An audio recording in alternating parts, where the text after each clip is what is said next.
오늘 우리에게 주시는 하나님의 말씀은 누가복음 5장 1절에서 11절 말씀입니다. 이 말씀을 봉독할 때에 살아계신 하나님의 음성을 들으시게 되기를 바랍니다. 하나님의 말씀을 봉독합니다. 무리가 몰려와서 하나님의 말씀을 들을새 예수는 게네사렛 호숫가에 서서 호숫가에 배에 두 척이 있는 것을 보시니 어부들은 배에서 나와서 그물을 씻는지라. 예수께서 한 배에 오르시니 그 배는 시몬의 배라. 육지에서 조금 떼기를 청하시고 앉으사 배에서 무리를 가르치시더니 말씀을 마치시고 시몬에게 이르시되 깊은 데로 가서 그물을 내려 고기를 잡으라. 시몬이 대답하여 이르되 선생님, 우리들이 밤이 새도록 수고하였으되 잡은 것이 없지만은 말씀에 의지하여 내가 그물을 내리리다 하고 그렇게 하니 고기를 잡은 것이 심히 많아 그물이 찢어지는지라. 이에 다른 배에 있는 동무들에게 손짓하여 와서 도와달라 하니 그들이 와서 두 배의 채움에 잠기게 되었더라. 시몬 베드로가 이를 보고 예수의 무릎 아래에 엎드려 이르되 주여 나를 떠나소서 나는 죄인이로소이다 하니 이는 자기 및 자기와 함께 있는 모든 사람이 고기 잡힌 것으로 말미암아 놀라고 세베대의 아들로서 시몬의 동업자인 야고보와 요한도 놀랐습니다. 예수께서 시몬에게 이르시되 무서워하지 말라. 이제 후로는 내가 사람을 취하리라 하시니 그들이 배들을 육지에 대고 모든 것을 버려두고 예수를 따르니라. 아멘. 할렐루야. 주님의 이름을 찬양합니다. 오늘 선포된 말씀이 여러분 각자 심령 가운데 꼭 필요한 하나님의 은혜가 될 줄로 믿습니다. 오늘 말씀의 제목은 말씀에 의지하여 라는 제목으로 함께 은혜를 나누고자 합니다. 한번 따라해 보겠습니다. 말씀에 의지하여.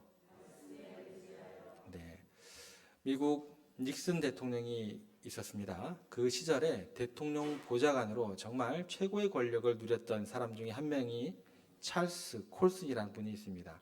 애칭으로는 척 콜슨이라고 이야기를 합니다. 굉장히 머리가 비상했고요. 그리고 반면에 지독할 정도로 냉철한 사람 가운데 한 명이었습니다. 그랬던 그가 안타깝게도 워터게이트 사건에 연루가 되어서 감옥에 갇히게 되었습니다.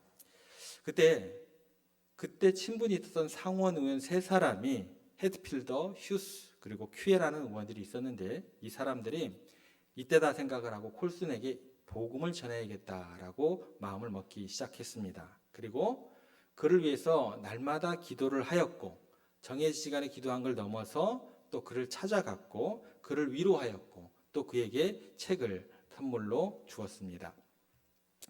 그런 중에 교만하기 그지없었던 그가 조금씩 무너지기 시작합니다. 그의 자아가 무너져 내리기 시작을 했고 마침내 감옥에서 그의 마음 문이 열려지기 시작했고 복음을 받아들이게 되었습니다. 그리고 자신도 누군가에게 사랑을 베풀어야겠다는 마음을 먹기 시작했고 남아있는 형기 기간에 그가 사랑을 베풀 수 있는 대상은 오로지 그 옆에 있는 죄수 동료들밖에 없었습니다. 그때부터 그가 고민하기 시작합니다. 내가 어떻게 해야 이 사랑을 전할 수 있을까 고민하기 시작했고 죄수들이 가장 싫어했던 빨래를 내가 대신해 줘야겠다라고 생각을 해서 자청했고 그 빨래를 시작하기 시작했습니다. 주위에 있던 동료들의 그 눈썰미가 사이 호의적이지가 않습니다. 뭔가 꿍꿍이가 있을 거야 라고 생각을 했지만 하루 지나 이틀 지나 3일 지나 그 시간이 길어지면 길어질수록 그의 진심이 그 동료들에게 전달이 되었습니다. 얼마 지나지 않아 자신들의 반응에도 아랑곳하지 않고 섬기는 그 모습을 보고 한 명, 두 명 감동을 받기 시작했습니다. 콜슨이 나중에 그의 자서전에서 이렇게 이야기를 했습니다. 평생 동안 집안에서 손가락 하나 까딱하지 않았던 내가 저들을 사랑하면서 인생에 있어서 진정한 행복을 발견했다고 고백할 만큼 너무나 암울했고 너무나 비참할 수밖에 없었던 그 감옥에서 사랑을 베풀면서 변화된 사람으로 거듭나게 되었습니다. 그리고 그때 그는 일평생 내가 감옥에서 나간 후에 죄수들을 위해 살겠다라고 결심하게 됩니다. 형기를 마치고 나서 거듭남이라는 책을 쓰게 되었고 그때 당시에 굉장히 미국 사회에서 반향을 일으키는 그런 저서가 되었습니다. 그리고 감옥에서 결심한 대로 교도소 선교회라는 그 단체를 만들어서 죄수들에게 복음을 전하는 일에 열심을 다하게 되었습니다. 이 일을 정말 눈여겨봤던 많은 사람들이 그에게 종교계의 노벨상이라고 하는 템플턴 상을 수여하게 됩니다. 우리나라에서는 1992년 영락교회에 심호하셨던 한경직 목사님이 수상했던 상입니다. 오늘 본문에 보면 많은 사람들이 예수님의 말씀을 듣고 따라가기 시작을 합니다. 그런데요, 그 무리에 속하지 못했던 한 무리의 사람들이 있었습니다. 다른 한쪽에서 그들과 전혀 상관이 없이 밤새껏 그물질했는데 허탕이었습니다. 헛구물질한 그 사람들이 그 무리 속에 끼지 못하고 그물을 외롭게 한숨과 함께 지금 손질하고 있습니다. 그물을 손질하면서 그들이 이런 생각을 했을 것 같습니다. 참 저 사람들 한가롭다. 참 여유가 넘친다. 나는 먹고 살기도 힘든데 쓸데없이 저렇게 사람을 쫓아다니면서 무슨 이야기를 듣는다고, 무슨 말씀을 듣는다고 저렇게 몰려들 다닐까? 집에서 아이들이 배고프다고 기다리고 있을 텐데 나는 가져갈 물고기 한 마리가 없는데.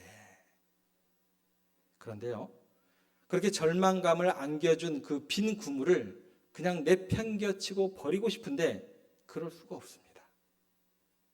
당장 그것을 정리를 해야만 합니다. 왜냐하면 내일 다시 해가 뜨기 때문에, 내일 다시 그물을 또 던져야 하기 때문에, 다람쥐 쳇바퀴 돌듯이 반복되는 그 실패의 현장을 내일도 다시 나와야 하기 때문에 한숨 섞인 그 자주 섞인 그 말과 함께 그 사람들을 아랑곳하지 않고 그물을 지금 손질하고 있습니다. 그 순간 어쩌면 하나님을 원망했을 것 같습니다. 하나님, 내가 밤새껏 수고했는데, 내가 이렇게 성실하게 일했는데 지금 제 손에 남아있는 게 뭡니까? 이게 뭡니까? 그렇게 원망하고 있을 그때에 한 분이 다가오십니다. 예수님께서 갑자기 말씀을 중단하시고 베드로에게 오셔서 배에 올라타시더니 배를 조금만 띄워달라고, 그리고 그 자리에 앉아서 자기 배인 양 배를 강대상 삼아서 말씀을 증거하십니다. 베드로는 무관심했지만, 아니 어쩌면 무관식하고 싶었을 것입니다. 그런데 자기의 배가 말씀의 현장이 되고 자기의 배가 말씀의 강단이 되고 나니까 그 다음부터 그물을 손질하고 있기는 하지만 그 말씀이 내 의지는 상관없이 들려오기 시작합니다. 베드로의 생각은 온통 마음과 함께 그 말씀으로 빨려 들어가기 시작했습니다. 정말 사소한 시간이었습니다. 그리고 공간의 할애였습니다. 그런데요, 그 짧은 순간이 이들의 일생을 완전히 바꿔놓습니다. 영원히 역사에 남을 만한, 그를 길이 남을 만한 위대한 하나님의 도구로 바뀌는 시작점이 되었습니다. 예수님께서 찾아가셨고 비리신 배가 있었던 그곳은 굉장한 장소가 아니었습니다. 그것은요, 어부들이 실패했던 장소였고 어부들의 삶의 체온이 느껴졌던 장소였고 그냥 평범한 삶의 현장이었습니다. 마찬가지로 예수님께서 오늘 삶의 현장 가운데 계시는 여러분들을 지금 이 시간 이곳 가운데 부르셨습니다. 그리고 말씀하십니다. 내가 너의 배를 좀 쓰고 싶구나. 너의 삶의 한복판에서 내가 지금 하나님의 말씀을 들려주고 싶구나. 이 시간 그 주님의 부르심 앞에 응답하면서 베드로가 했던 도전이 우리의 도전이 되기를 소망해 봅니다. 베드로가 경험했던 그 변화가 우리의 변화가 되기를 이 시간 간절히 소망합니다. 첫 번째, 베드로는 말씀에 순종하는 모험을 하기 시작했습니다. 말씀이 삶에서 실천으로 연결이 되었습니다. 4절 말씀 저희가 한번 보면서 함께 읽겠습니다. 함께 읽습니다. 말씀을 마치시고 시몬에게 이르시되 깊은 데로 가서 그물을 내려 고기를 잡으라. 지금 이 말씀을 들은 베드로의 그 마음과 그 심정이 어땠을까요? 너무나 잘 아실 것 같습니다. 이 말씀을 들은 베드로의 심정은 기가 막혔을 것이에요. 밤새껏 그물질했는데 헛구물인 상태였습니다. 여러분들, 내가 노력했는 게 주어진 결과가 없다고 한다면 그거는요, 그 아픔과 고통이란 그 실망감이라는 것은 이루 말할 수가 없게 돼요. 배가 됩니다. 밤새껏 노력했는데 헛구물질이었어요. 온몸이 덧쑤십니다.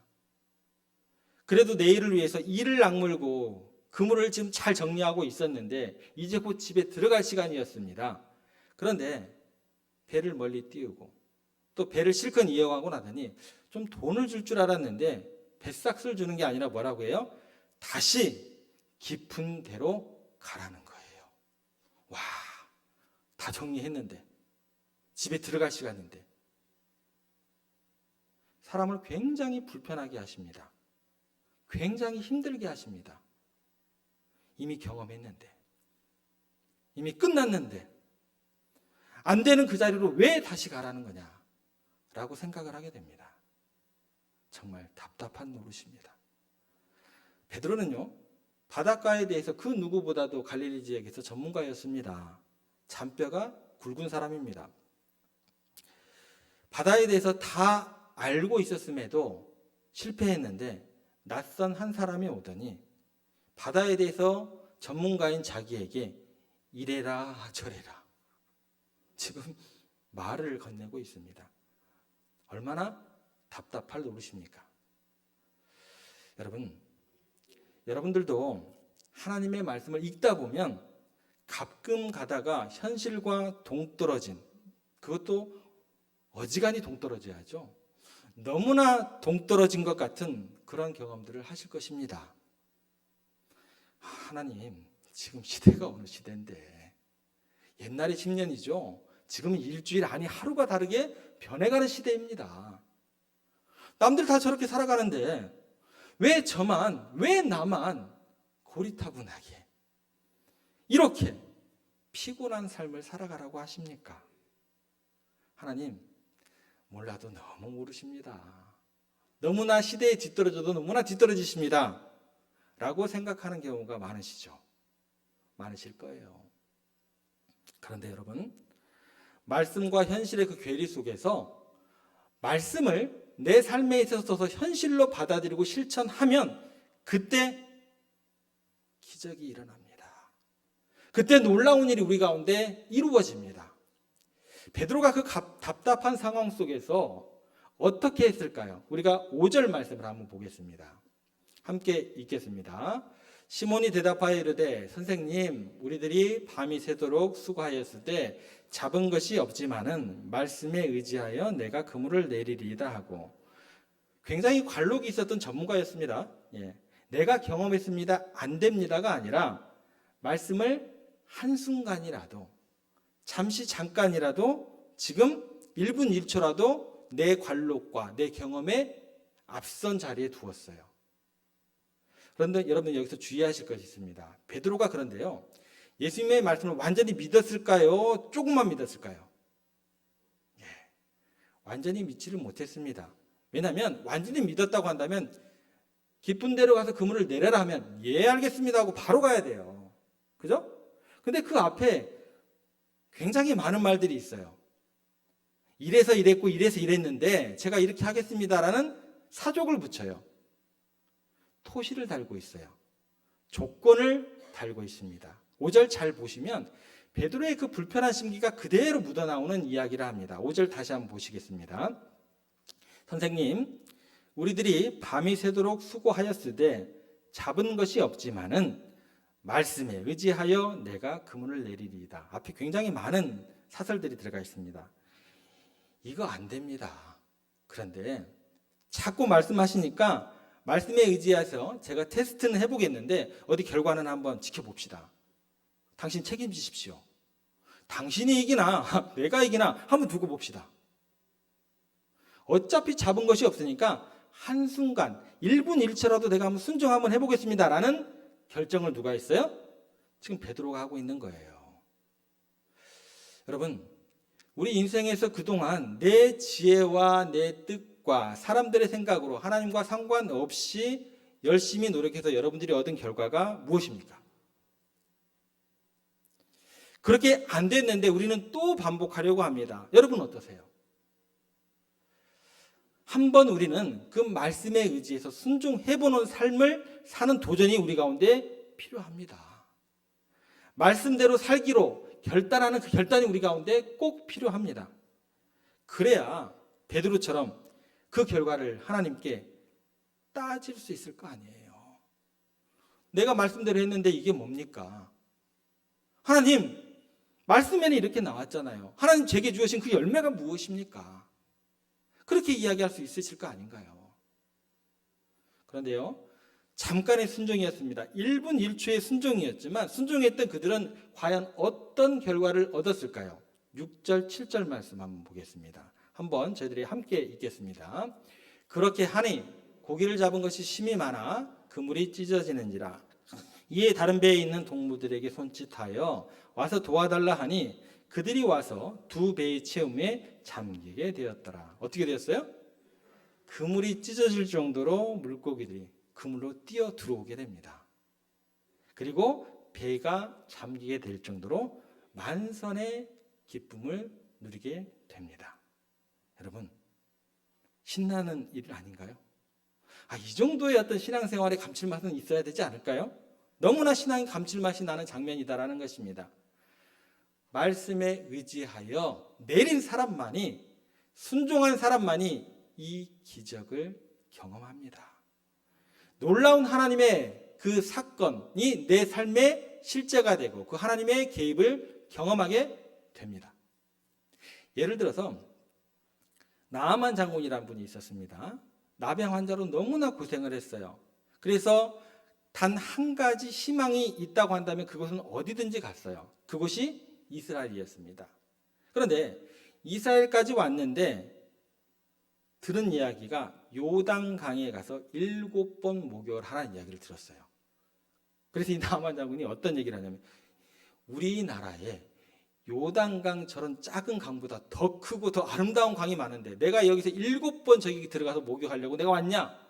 라고 나 집에 가겠다고 뒤돌아서는 그 순간, 화가 나서 돌아가려는 그 순간 옆에 있는 사람들이 한번 해보세요. 여기까지 오셨는데, 그래서 나아만 장군이 억지로 마지못해서 이를 악물고 7번 목욕을 하게 되었습니다. 어떻게 되었을까요? 이렇게 기록되어 있습니다. 그 살이 어린아이의 살처럼 휘어졌더라. 만약 우리의 삶에서 하나님이 주시는 열매와 기적을 내가 오늘 맛볼 수 없다고 한다면 여러분들 점검해 보셔야 합니다. 내가 지금 하나님의 그 말씀과 동떨어진 삶을 살아가고 있지는 않은지, 내가 오늘 하나님의 원칙과 능력대로 살아가기를 내가 힘들어하고 있지는 않는지 꼭 점검해 보셔야 합니다. 교회 봉사는 열심히 하는 것 같고, 내가 기도는 정말 열심히 하는 것 같고, 내가 정말 찬양은 열심히 하는 것 같은데 성경을 읽고도 순종하지 않으면, 말씀을 듣고도 실천하지 않으면 마치 보물지도에 보물이 표기되어 있는 그 보물지도가 내 앞에 있는데도 나는 찾으러 발걸음하지 않는 것과 똑같습니다. 내가 아픈 가운데 있을 때 처방이 정확하게 주어졌고 그 약이 내 앞에 있는데도 불구하고 먹지 않고 나는 끙끙 앓고 있는 그 모습하고 똑같다라는 것입니다. 우리 하나님은 말씀으로 천지를 창조하신 분이십니다. 우리 예수님은 말씀으로 죽은 자를 살리신 분이십니다. 그 말씀이 우리에게 길이요 진리요 생명 되십니다. 그 하나님의 말씀을 붙잡고 실천하면 그물이 찢어지는 것 같은 만선의 기쁨, 그 하나님의 능력을 경험하고 과거의 아픔과 절망과 눈물과 그 좌절이 하나님의 영광으로 바뀌게 되는 그런 경험을 하게 될 것입니다. 그런 영광이 우리 삶의 실제가 되기를, 그런 고백이 우리 가운데 넘치시게 되기를 주님의 이름으로 부탁드립니다. 두 번째 생각할 것은 이것입니다. 하나님의 말씀이 내 삶에 들어오면 그 말씀이 우리를 조명합니다. 그래서 우리의 정체성을 깨닫게 됩니다. 내가 누구이고, 내가 믿는 하나님은 누구이고, 내가 주인으로 고백하는 그 주님은 어떤 분이신지 알게 되는 은혜가 우리 가운데 주어집니다. 베드로의 굉장히 훌륭한 점이 오늘 등장하게 됩니다. 8절 말씀 저희가 한번 보겠습니다. 저희가 한 목소리로 함께 읽겠습니다. 시작. 시몬 베드로가 이를 보고 예수의 무릎 앞에 엎드려 이르되 주여 나를 떠나소서 나는 죄인이로소이다 하니. 지금 그 베드로의 탁월한 점이 뭐냐면 엄청난 기적 앞에서 그 기적에만 주목하고 있지 않다라는 거예요. 더 깊은 것을 지금 바라보고 있습니다. 잡힌 많은 물고기만 보는 게 아니라 그 사건 속에 나타난 하나님의, 주님의 위대하심을 지금 바라보고 있습니다. 또 자기 자신을 정확하게 바라보고 있습니다. 여러분, 우리가 살아가는 이 물리적인 사건 속에서 영적인 원리를 볼 수 있다는 것은 정말 위대한 일입니다. 하나님께서 허락하신 그 기적 앞에서 그 기적만 바라보는 게 아니라 우리가 하나님의 마음을 느낄 수 있다는 것은 가장 큰 축복이다라는 거예요. 물고기보다 더 큰 소득이 그거다라는 것입니다. 오래전에 TV 선전 중에 냉장고를 열면 엄마 마음이 보여요. 본 적 있으세요? 기억하시는 분들도 있을 것이고 기억이 잘 안 나실 거예요. 왜 그러냐면 별로 인기가 없었어요. 그래서 그 선전이 금방 내려갔습니다. 근데요, 저는 그 선전을 보는 순간 굉장히 탁월한 선전이었다라고 생각이 듭니다. 그게 무슨 선전이냐면 바나나 우유 선전이었어요. 바나나 우유 선전이었는데 원래 여러분 생각해 보세요. 냉장고를 열면 원래 뭐가 보여야 돼요? 바나나 우유 선전이니까 뭐가 보여야 돼요? 그래요. 바나나 우유가 보여야 돼요. 쉬운 질문입니다. 바나나 우유가 보여야 되는데 바나나 우유를 보면서 바나나 우유가 보여를 하지 않고 뭐를 보고 있다고 얘기를 해요? 아이스크림이나 콜라나 그런 것들을 사놓지 않은 엄마의 마음을 보고 있어요. 다시 바꿔서 이야기 드릴게요. 아이의 건강을 생각하는 엄마의 마음이 보인다는 선전입니다. 하나님께서 여러분들의 기도에 응답하시고 축복을 주셨을 때 우리는 무엇을 바라봐야 할까요? 바나나 우유를 바라봐야 되나요? 그 축복만 바라보지 말라고 하십니다. 나의 마음을 좀 바라봐 달라. 내 마음을 좀 알아봐 달라. 내 사랑을 좀 느껴봐 달라. 라는 축복이다라는 거예요. 지금 베드로가 탁월한 점은 이것입니다. 이 엄청난 양의 고깃대 앞에서 예수님이 누구시고 나는 누구인가 그거를 깨닫고 고백하고 있다라는 것입니다. 우리는 축복을 받고 그 축복에 머무르는 경우가 너무 많아요. 그 축복을 취해서 머무르면서 또 다른 축복을 계속 구합니다. 그런데요, 오늘 본문의 베드로는 그 축복 필요 없다라는 거예요. 내 하나님 알았다라는 거예요. 내 하나님 경험했다라는 거예요. 그래서 그 큰 물고기, 그 축복 다 버리고 놀라운 영적인 가치를 지금 보고 있습니다. 5절하고 8절을 비교해 보면서 베드로가 이 전과 이 기적 후에 어떻게 바뀌는가 우리가 더욱더 구체적으로 한번 살펴보겠습니다. 완전히 예수님에 대한 시각이 바뀌고 자기에 대한 시각이 완전히 180도 바뀌게 됩니다. 5절 말씀 한번 보겠습니다. 시몬이 대답하여 이르되 선생님 이렇게 나옵니다. 처음에는 예수님을 뭐라고 불렀어요? 선생님이라고 불렀어요. 한번 저에게 한번 설득을 시켜보세요. 얼마나 말씀을 잘하는지 제가 한번 판단해 보겠습니다. 내가 말씀하시면 내가 교훈 좀 새겨 듣겠습니다. 이 정도예요. 선생님. 그런데요, 이 엄청난 기적 앞에서 베드로가 예수님에 대한 그 인식 자체가 완전히 뒤집어집니다. 8절로 한번 가보겠습니다. 어떻게 뒤집어지는지 한번 보세요. 시몬 베드로가 이를 보고 예수의 무릎 아래에 엎드려 이르되 주여 나를 떠나소서. 이를 보고 뭐를 봤다는 거죠?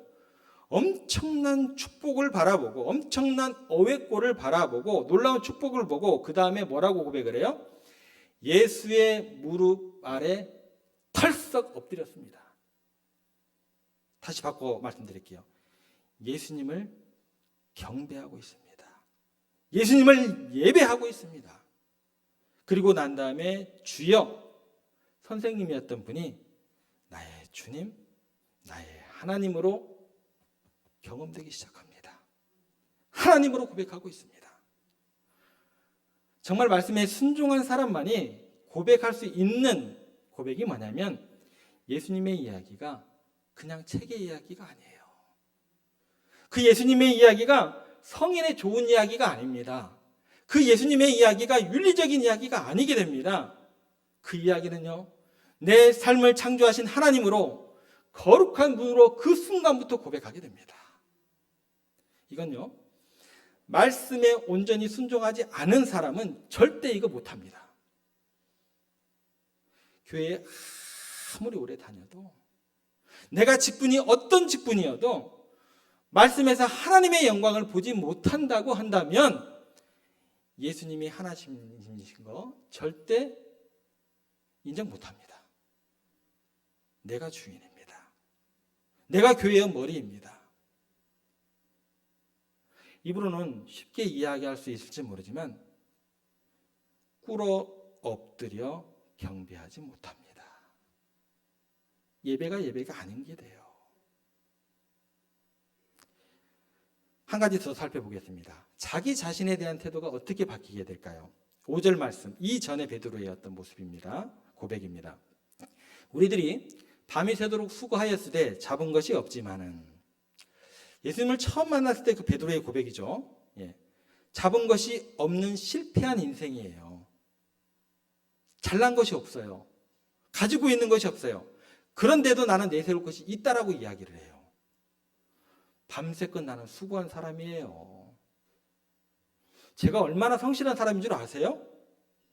제가 얼마나 최선을 다한 사람인 줄 아세요? 그런데 어떻게 하나님 내게 이럴 수 있습니까? 라는 마음이에요. 나는 비록 실패한 것처럼 보이지만 저는 그래도 웬만한 사람이 따라오지 못할 의로운 사람입니다. 내가 웬만한 사람들이 열심을 내지 못하게 살았던 굉장히 열심을 냈던 사람입니다. 이 얘기를 하고 있어요. 그런데 예수님의 기적, 그 축복 앞에서 자신을 어떻게 바라보고 고백하게 될까요? 8절 다시 보겠습니다. 시몬 베드로가 이를 보고 예수의 무릎 아래 엎드려 이르되 주여, 그 다음에 보시기 바랍니다. 나를 떠나소서. 그 다음에 함께 읽겠습니다. 나는 죄인으로 소이다 하니. 내가 뭐라는 거예요? 내가 죄인으로 소이다. 내가 성실하게 살았고 열심히 산 게 아니라, 내가 의인이 아니라 나는 정말로 주님과 함께 할 수 없는 더러운 죄인입니다. 죄인입니다. 저를 떠나주시옵소서. 라는 이 고백은 말씀을 순종해본 사람만이 경험할 수 있는 고백입니다. 여러분 생각해 보세요. 이 엄청난 기쁨의 순간, 이 축복의 순간에서 이게 무슨 일입니까? 이게 무슨 일이에요 도대체? 풍악을 흘리고 기뻐해야 될 이 순간에 이게 무슨 일이냐는 거예요. 저 같으면은요 절대 이렇게 고백 안 합니다. 저 같으면 이렇게 반응하지 않습니다. 저 같으면은요, 주님 절대 저 떠나시면 안 됩니다. 바지꼬랑이 잡고 늘어질 거예요. 거머리같이 달라붙을 것입니다. 주님, 저와 동업합시다. 주님 감독하시고 제가 선수할게요. 주님은 바닷속을 보시죠? 저는 고기 잡는 기술에 있어서 이 지역에서 당대 최고입니다. 주님은 바닷속을 보는 일이 있고 나는 잡는 기술이 있으니까 정보와 기술이 만나면 세계 재패라고 하답니다. 장수만 말씀해 주세요. 제가 잡는 기술로 다 잡아 올릴게요. 이제 우리 대박 났습니다. 그리고 예수님께 찰싹 달라붙어 가지고 어디 한번 해봅시다. 예수님 고기 잡으러 갑시다. 예수님 고기 잡으러 갑시다. 또 갑시다. 또 갑시다. 그래야 하는 거 아니에요? 저 같으면 그랬겠어요. 그런데 베드로는 그 모든 것을 배와 함께 버려두고 예수님을 따라갑니다. 물고기에는 관심이 없어요. 평생에 꿈꿨던 그 소득, 그 열매, 세상적인 성공, 그 순간으로 다 무의미하게 느껴졌습니다. 거룩하신 하나님의 그 존재 앞에서 자기의 진면목을, 자기의 진짜 존재를 발견하게 되었어요. 이거를 우리는 이렇게 이야기를 해요. 하나님을 대면하게 되었다라고 이야기를 합니다. 바닷속을 훤하게 보시는 분이 조금 전에 내가 생각했던 주님에 대한 생각, 내 마음의 생각을 모르실까? 라는 경이로운 두려움에 사로잡히게 됐겠죠. 왜 나 마음속을 몰라보셨을까? 그런 두려움에 휩싸였겠죠. 그분이 창조주고 내가 피조물인 걸 그 순간 비로소 깨닫게 됩니다.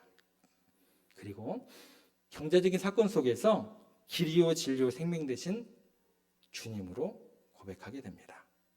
자신의 초라한 실패한 일상에서 거룩한 신적인 개입을 느끼는 순간이 됩니다. 신적인 개입이 되는 오늘의 나의 실패한 현장이 실망으로 끝나게 될까요? 그 신적인 개입이 내 삶에서 이루어졌는데 물고기 한 마리 없다고 해서 그게 실망으로 이어질까요? 아니면 더 큰 기대로 나아갈 수 있을까요? 결국 거룩한 두려움, 자신을 죽을 죄인이고 예수님 나의 하나님이시고 나의 구주인 걸 깨닫게 되고 그 모든 축복 다 버려두고 주님 따라가는 결단을 하게 됩니다. 우시야 왕이 죽던 해에 그때 당시에 정치적 혼란이 이만저만이 아니었어요. 그때 당시에 선지자 노릇을 굉장히 활발하게 펼쳤던 굉장히 유명했던 선지자가 한 명 있습니다. 그 사람의 이름이 누구냐면 이사야 선지자입니다. 그 이사야 선지자가 성전에서 기도하다가 진짜 하나님을 만나는 대면의 순간이 있었습니다. 그때 이사야가 어떤 고백을 했을까요? 여러분 같으면 이사야가 어떤 고백을 했을 것이라고 생각하십니까? 나 정도는 돼야지 하나님을 대면할 자격이 있으라고 고백을 했을까요? 어떻게 고백을 할까요? 이사야 6절 5절 말씀, 6장 5절 말씀 저희가 한번 보겠습니다. 그때 내가 말하되 화로다 나로 망하게 되었도다. 나는 입술이 부정한 사람이요 나는 입술이 부정한 백성 중에 거주하면서 만군의 여호와이신 왕을 배웠음이로다 하였더라. 야, 나 정도는 돼야지, 나 정도는 자격이 돼야지 내가 성전에서 기도하니까 하나님을 딱 대면했어 라는 고백일까요? 하나님의 말씀에 순종한 사람만이 겸손할 수 있습니다. 하나님 말씀에 순종한 사람만이 창조주 앞에 서 있는 피조물로서 그 겸비함을 가질 수 있습니다. 이거는 놀라운 은혜의 사건이에요. 이게 축복이다라는 거예요. 물고기가 축복이 아니다라는 것입니다. 하나님의 말씀을 순종함으로 주님에 대한 인식과 또 내 자신에 대한 인식의 변화를 경험하고 그렇게 삶이 새로워지는 여러분 되시기를, 그리고 우리 세종의 모든 가족들 되시기를 주님의 이름으로 부탁드립니다.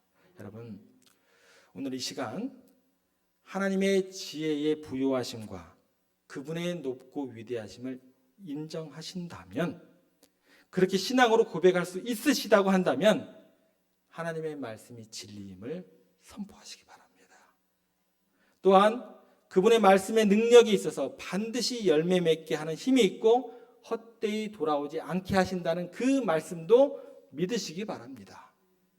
그뿐만 아니라 하나님의 말씀을 순종할 때 그 말씀이 우리의 기쁨과 평안이 될 뿐만 아니라 우리의 삶을 통해서 하나님의 영광의 표징이 되게 하겠다는 그런 약속의 말씀도 붙드시기 바랍니다. 그동안 혹여 멀리했던 말씀, 혹여 듣고도 실천하지 않았던 말씀 다시금 붙드시면서 그렇게 말씀에 의지하면서 제2의 베드로와 야고보와 요한 같은 그런 거룩한 성도, 하나님의 기쁨이 되고 자랑이 되는 여러분들과 우리 세종의 모든 가족 되기를 주님의 이름으로 부탁드립니다.